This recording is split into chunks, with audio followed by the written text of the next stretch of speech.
When you start college, that's the time when you have the chance to experiment, when you have the chance to open yourself up to new things, when you can discover who you are and who you might become. Tell me one thing. Yes. Is my daughter going to have a job and she's not going to come back home after it's done? The very concept of the institution of higher learning is about to be broken. Our nation's combined student loan debt has now hit $1 trillion. College tuition has increased more than any other good or service in the entire U.S. economy.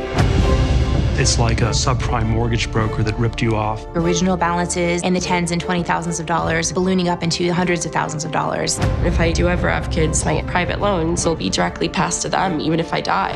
It's a nightmare. The government will make $184 billion off our kids trying to get an education. Colleges have turned into these large businesses. It's a feeding frenzy to outbuild your rivals. It created a race. You've got to cater to out-of-state students who want to party. Some of our leading presidents can be quite shameless in the size of their compensation. The older generations that criticize the millennials grew up in a time when you could go to a state university and pay your way through with summer jobs. There's going to be a collapse. People just don't want to pay for it anymore.